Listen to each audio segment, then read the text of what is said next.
आज के समाज में भक्ति करना अच्छा माना जाता है।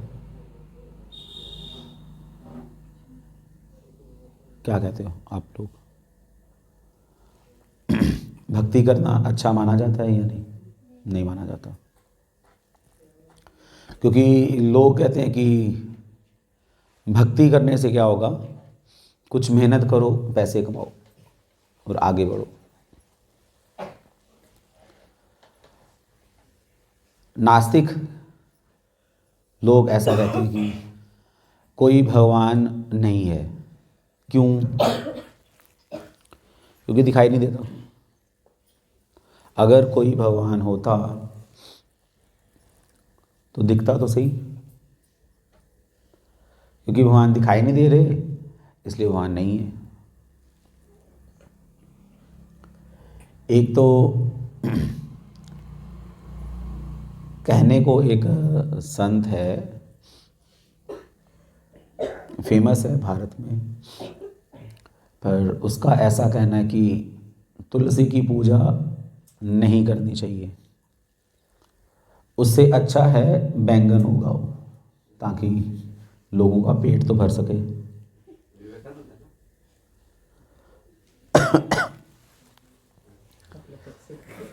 ये फेमस लोगों का कहना है, कहने को संत है। अब संत ही ऐसा बोलेंगे तो फिर क्या होगा। और आजकल साधु किन लोगों को बोला जाता है? जो मीठी वाणी बोलते हैं, जो मीठा मीठा बोलकर लोगों को बेवकूफ़ बनाते हैं या चुप रहकर लोगों को बेवकूफ़ बनाते हैं, कुछ नहीं बोलते, मौन व्रत में चले जाते हैं। अगर उनसे कुछ पूछो कि बाबा जी कुछ बता दीजिए, तो उनके शिष्य कहते हैं अभी बाबा जी का मौन व्रत का समय हो गया। तो वो मौन व्रत कहकर अपनी कुटिया में चले जाते हैं। पर उससे हमारे समाज में क्या हो रहा है कि ऐसे गुरुओं की वजह से आम जो जनता है, हम जो लोग हैं, हमारा विश्वास उठ चुका है। आज हमारे विश्वविद्यालयों में, स्कूल में, कॉलेजेस में भगवत गीता को नहीं पढ़ाया जाता, भगवान का नाम नहीं लिया जाता, कल्चर ख़त्म हो चुका है। कि हमारे टीचर्स को ही नहीं पता। अभी रिसेंटली हमारे भक्त में से ही एक, उनका बेटा तिलक, वैष्णव तिलक लगाकर स्कूल गया, तो उसकी टीचर ने उसको बोल दिया कि ये कल से ये मत लगा के आना, क्योंकि स्कूल में ये सब चीज़ें अलाउड नहीं है, ये तिलक लगाना, ये सब चीज़ें। खैर वो तो बच्चा था, वो नहीं बोल पाया। उसने आके जब हमें बोला तो हमें बहुत अफसोस हुआ ये सुनकर कि स्कूल में ये मना कर दिया गया।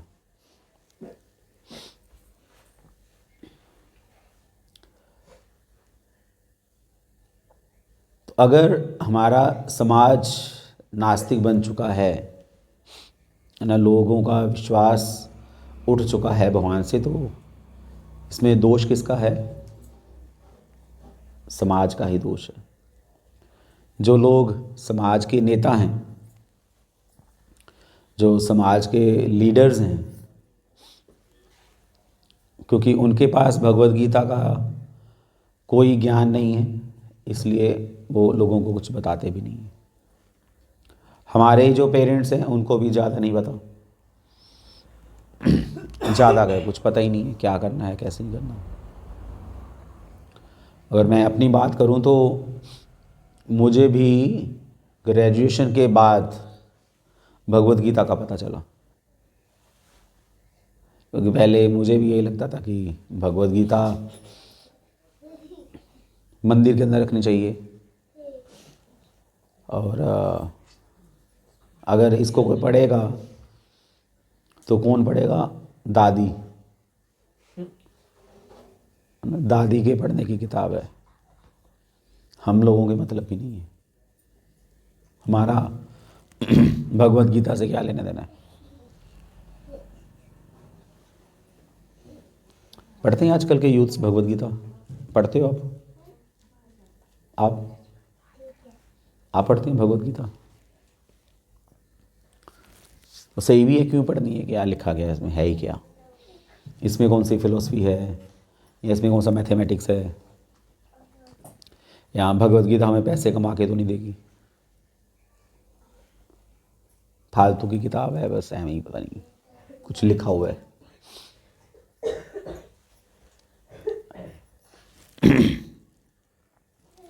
मेरे ही एक सीनियर थे, वो उनका ये कहना था कि देखो, तुमने इस्कॉन ज्वाइन कर लिए, ठीक है, अच्छी बात है, पर ये जो तुम्हारी भगवद गीता है, इसमें तो देखो कृष्ण वो भी राजा है, और युधिष्ठिर या अर्जुन वो भी राजा है। तो दो राजा आपस में मिलकर कुछ बात कर रहे हैं, तो राजा मिलकर आपस में बात कर रहे हैं, तुम्हें उससे क्या लेने देना है?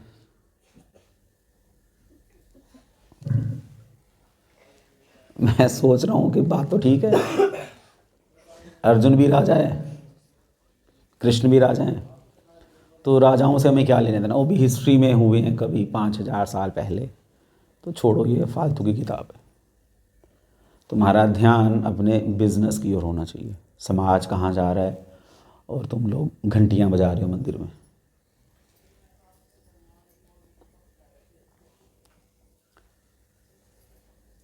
पर अगर आप भगवद गीता पढ़ेंगे खुद से, स्पेशली भगवद गीता यथारूप, जिस पे प्रभुपाद जी ने कमेंट्री लिखी है,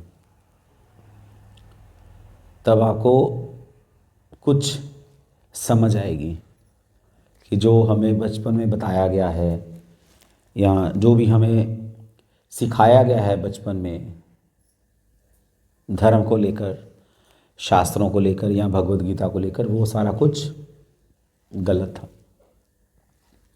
क्योंकि भगवद गीता हमारा दृष्टिकोण बदलती है। इसमें श्री प्रभुपाद लिखते हैं अपने तात्पर्य में कि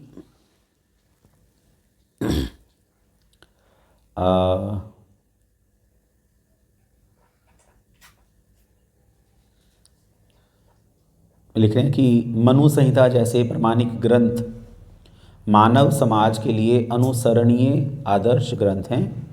अतः नेता का उपदेश ऐसे आदर्श शास्त्रों के नियमों पर आधारित होना चाहिए। जो व्यक्ति अपनी उन्नति चाहता है, उसे महान शिक्षकों द्वारा अभ्यास किए जाने वाले आदर्श नियमों का पालन करना चाहिए। कहने का अर्थ ये है कि हमारी जो सोसाइटी जो डिग्रेडेड हो चुकी है, जो नीचे जा चुकी है, उसको अगर ऊपर उठाना चाहते हो तो आपको शास्त्रों में दिए गए नियमों का पालन करना पड़ेगा, शास्त्रों को पढ़ना पड़ेगा। और स्वाभाविक रूप से हम लोग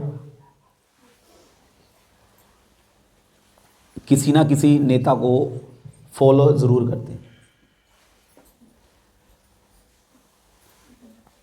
और उस नेता का जीवन भी शास्त्रों पर ही आधारित होना चाहिए।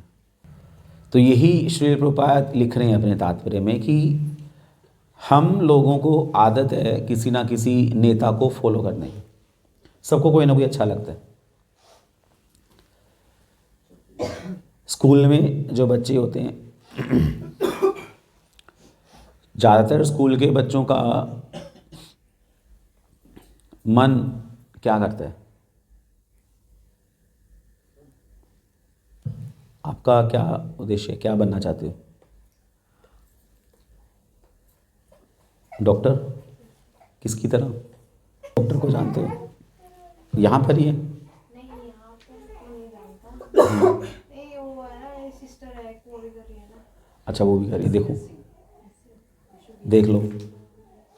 एग्जैक्टली मैं यही कहना चाहता हूँ, मेरी सिस्टर भी है, वो कर रही है।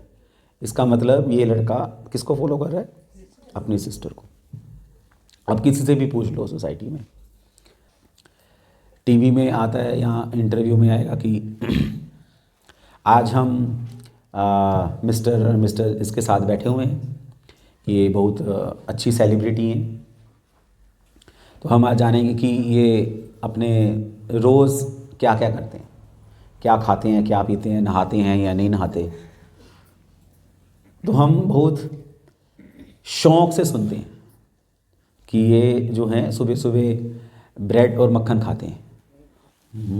ठीक है, अच्छा ब्रेकफास्ट है, और साथ में जूस पीते हैं। हम लोग सुबह सुबह तो चलो रोटी सब्जी खाते हैं या जो भी है, पर जब हम सुनते हैं कि ये जो एक्टर या एक्ट्रेस है सुबह सुबह जूस पीता है, तो हमें सुनकर बहुत अच्छा लगेगा। हम मम्मी बोले, मम्मी मैं भी आज से सुबह सुबह जूस पीऊँगा, ये गरीबों वाला खाना मैं नहीं खाऊँगा। अमीर लोग सुबह सुबह जूस पीते हैं, बड़ा मज़ा आएगा ये बोलकर। और मम्मी भी बोलेगी पागल है, पता नहीं क्या होगा उसको, पहले इसकी नाक बह रही है, जूस पिएगा दिमाग खराब हो जाएगा। पर इस पे भूत चढ़ा हुआ है कि पीऊँगा तो जूस, नहीं तो नहीं पीऊँगा। अब ये हुआ क्या, इसमें कुछ गलत नहीं है, स्वाभाविक है, ये ऐसा ही होगा। हम किसी ना किसी को फॉलो करते ही हैं, बचपन से लेकर मरते दम तक हम फॉलो करते रहते हैं। जब बालक ध्रुव, उनकी सौतेली माँ ने उसको बोला कि अगर तुम अपने पिता की गोद में बैठना चाहते हो तो तुम्हें मेरी कोख से जन्म लेना पड़ेगा, तो भागो यहाँ से। तो ध्रुव को गुस्सा आ गया कि ये तो क्या है, ऐसे कैसे। फिर ध्रुव की माँ सुनीति, तो उन्होंने बोला कि ठीक है बेटा, तुम अगर कुछ करना ही चाहते हो, तुम अगर गोदी में बैठना चाहते हो, तो ये तो एक छोटा सा राजा है, ये तुम्हारा पिता है, पर तुम जो हमारे परम पिता हैं उनकी गोदी में बैठो। क्योंकि राजा उत्तानपाद, उनके पिता कौन है? मनु। मनु के पिताजी हैं ब्रह्मा जी, और ब्रह्मा जी कहाँ से प्रकट हुए हैं? भगवान विष्णु से। तो सुनीति ने, उन्होंने एक आइडियल सेट किया ध्रुव के आगे कि तुमने अगर भक्ति करनी ही है तो किसकी भक्ति करो? पूरा संसार जिसकी भक्ति करता है, ब्रह्मा जी के भी पिता विष्णु की भक्ति करो। तो जब ध्रुव महाराज ने भगवान विष्णु के बारे में सुना, तो उनका मन किया कि अगर मैं भक्ति करूंगा तो विष्णु की ही भक्ति करूंगा। और जब भक्ति करने निकले घर से, तो रास्ते में नारद जी मिले उनको टेस्ट करने के लिए। बोला कि देखो बेटा, तुम तो बिल्कुल छोटे बच्चे हो, उन्नू मुन्नू चूँ चूँ चूँ, तुम घर जाओ, भक्ति छोड़ दो। तो ध्रुव महाराज उनसे कह रहे हैं कि अगर आप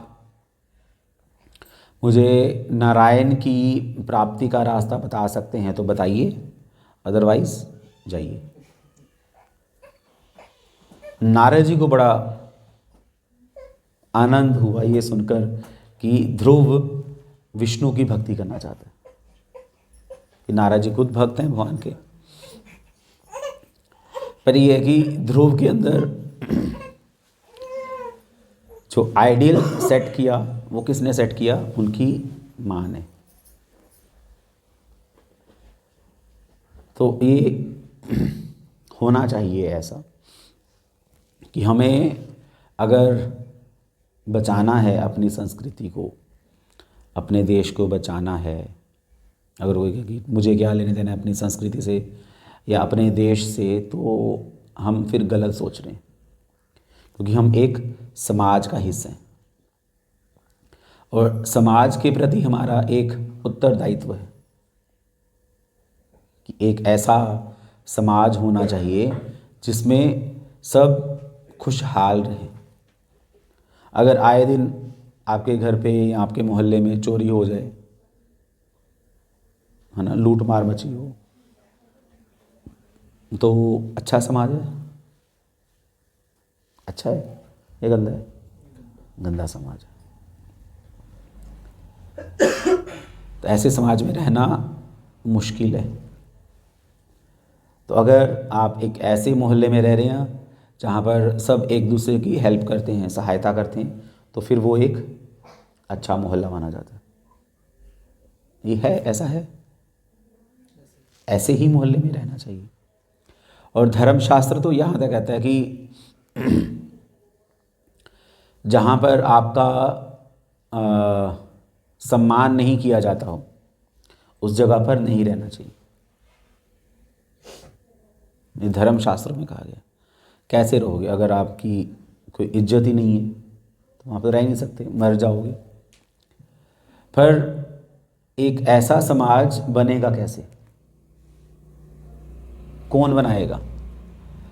आज की डेट में तो सब अपने अपने दुनिया में मस्त हैं, किसी से कोई मतलब कि कोई लेना देना नहीं है। आज की डेट में बात करें, अगर हमारे घर में 5 फैमिली मेम्बर्स हैं तो 5 के पास एंड्रॉयड है,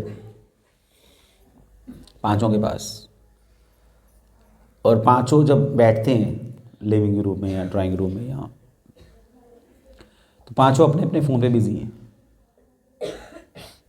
मम्मी के पास अपना फ़ोन है,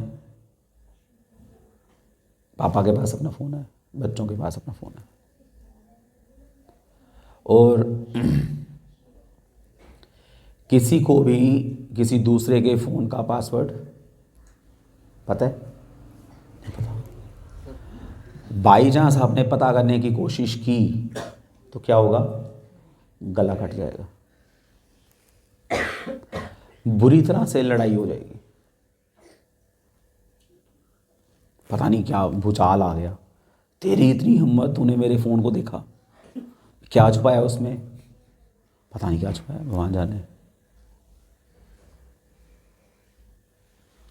प्राइवेसी के नाम पे लोग इतने अकेले हो चुके हैं कि वो चाहते ही नहीं है कि कोई आए हमारे पास।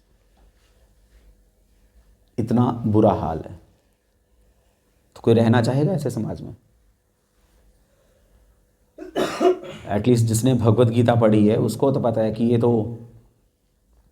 पागल हो चुके हैं लोग। तो पहले लोग बैठते थे, आपस में बातें करते थे, चर्चा होती थी, खुलकर बात करते थे, और घर का जो मसला होता था वो सब घर के बड़े लोग मिलकर सलाह कर कर उसको दूर कर देते थे। आजकल अगर घर में कोई क्लेश आ जाए तो बता ही नहीं सकते किसी को, खुद ही घुट घुट के मर जाओ। तो एक बहुत अच्छा तरीका क्या है हमारे घर से क्लेश को बाहर निकालने का या अपने समाज को सुधारने का? वो है श्रीमद् भगवत गीता का अध्ययन। अगर आप भगवत गीता पढ़ेंगे तो क्या होगा? आपको समझ आएगी कि अब करना क्या है। भगवत गीता हमारा दृष्टिकोण बदल देती है। जैसे आप लोगों ने सुना है, दिए के तले अंधेरा होता है,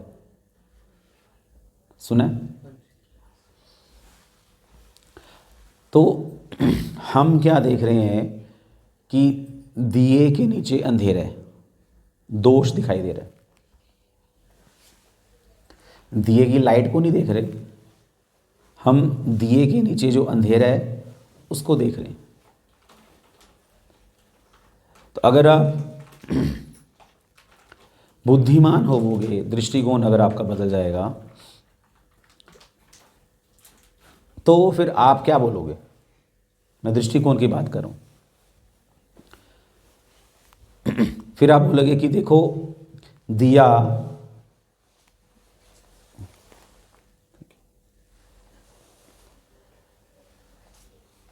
फिर हम देखेंगे कि दिया खुद जल रहा है, सबको प्रकाश दे रहा है ना, खुद चलकर सबको प्रकाश दे रहा है, पर कहाँ बैठा हुआ है?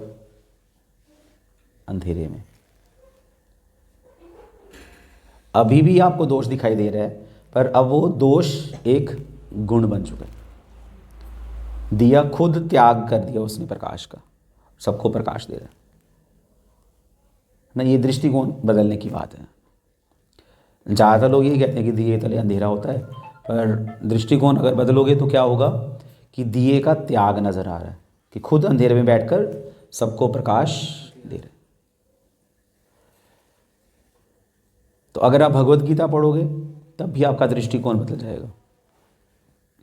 भगवत गीता क्या बोलेगी? भगवत गीता की शुरुआत होती है कि तुम शरीर नहीं हो, तुम आत्मा हो। ज़्यादातर हम लोग अपने आप को शरीर समझते हैं, तो भगवत गीता हमारा दृष्टिकोण बदलेगी। भगवत गीता बताती है साफ साफ कि देखो तुम शरीर नहीं हो, तुम आत्मा हो। अगर तुम आत्मा हो, इस शरीर से अलग हो, तो तुम्हें शोक करने की कोई ज़रूरत नहीं है। उदाहरण के लिए वंसांसि जीर्णानि यथा विहाय, जब हमारी कपड़े, हमारे वस्त्र या हमारी शर्ट फट जाती है, खराब हो गई, यहाँ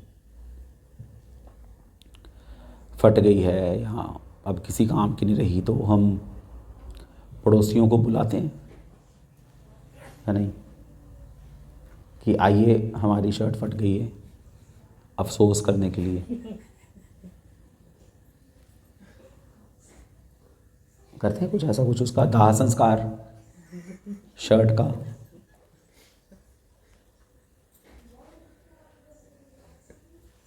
होता है ना, जब घर पे कोई चला जाता है तो आंगन में दरी बिछा लेते हैं, ऐसे ही होता है, और बैठ जाते हैं लोग अपना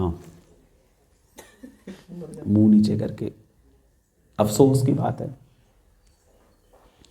और लोग पूछते हैं कि भाई क्या हो गया है, क्या है, कैसे है, तो हम बोलेंगे कि देखो उनकी शर्ट ख़त्म हो चुकी है।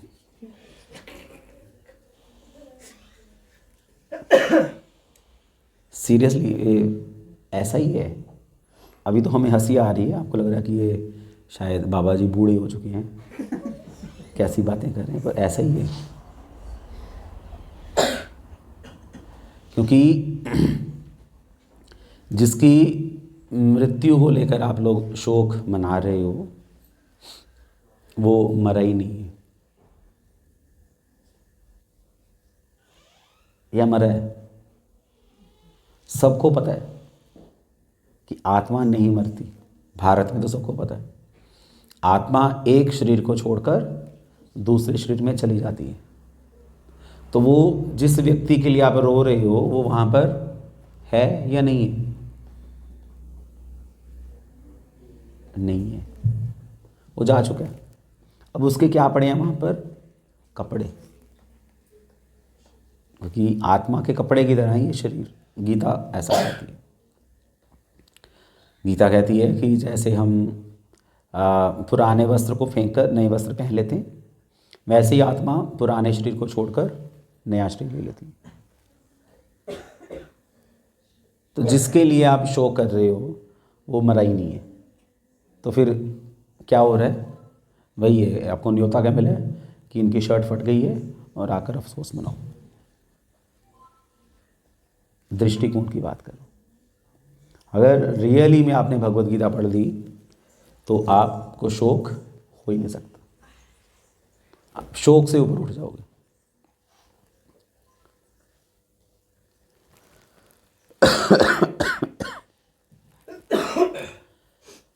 तो इसलिए हमें सबको भगवत गीता पढ़नी चाहिए। ये तो मैंने सिर्फ एक उदाहरण लिए, ये बेसिक प्रिंसिपल है भगवत गीता। भगवत गीता यहाँ से शुरू होती है, आगे बहुत सारी चीज़ें कही गई हैं। ऐसा नहीं है कि भगवत गीता आपको एक शब्द है वेला, पता है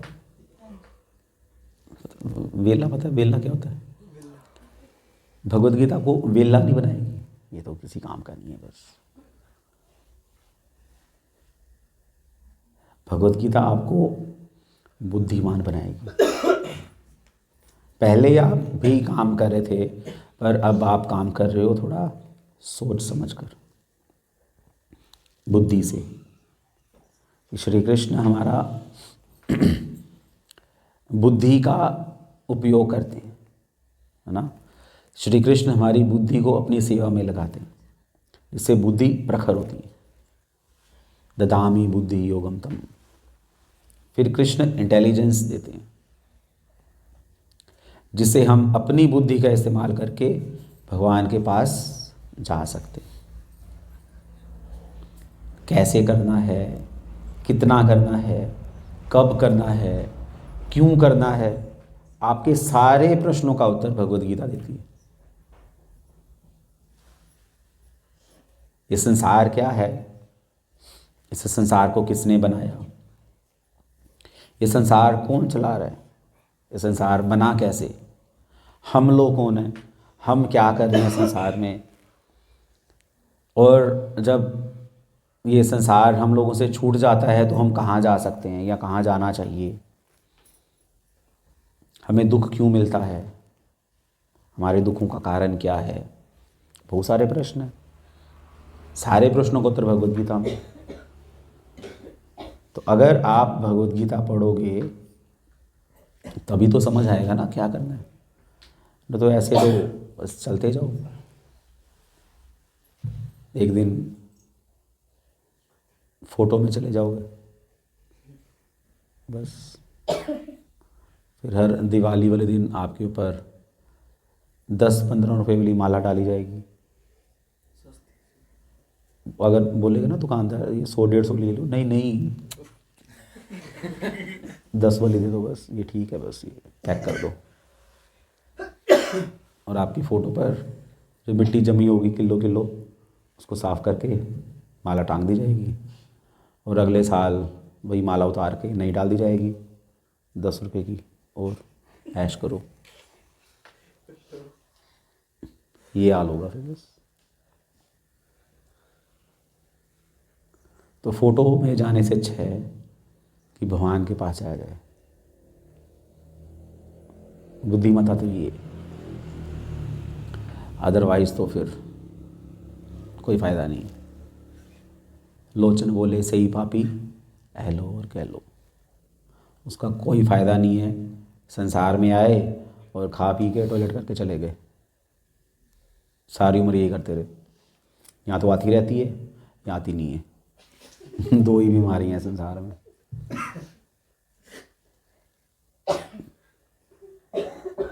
यही है प्रैक्टिकल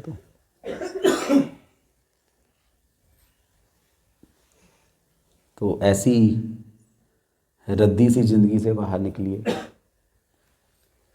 और समझने की कोशिश करिए कि हम कर क्या रहे हैं। ये ठीक है, चीज़ें ज़रूरी हैं, पर इतनी भी ज़रूरी नहीं है कि भगवत प्राप्ति ही भूल जाओ, है ना। समय ज़्यादा नहीं है हमारे पास। अभी लास्ट ईयर 1.5-2 साल पहले आपने कोरोना देखा था, सब घर की नुक्कड़ में छुप गए थे जाकर, कोई छींक ना दे आके, हालत ही ख़राब थी। और लोग जैसे गाजर मूली कटती है ऐसे लोग मरे हैं। तो हल्की सा ट्रेलर था, आगे आगे देखिए होता है क्या। अभी तो कलयुग धीरे धीरे बढ़ेगा, अभी तो छोटा बच्चा है, फिर देखिएगा क्या लक्षण देखने को मिलते हैं। ये समय रहते अभी तो ठीक है, काफ़ी हद तक हमारे पास भगवत गीता भी है, पढ़ सकते हो। भक्त हैं हमारे आसपास, आप भक्तों से डिस्कस कर सकते हो। नहीं तो मुश्किल हो जाएगी आगे जाकर।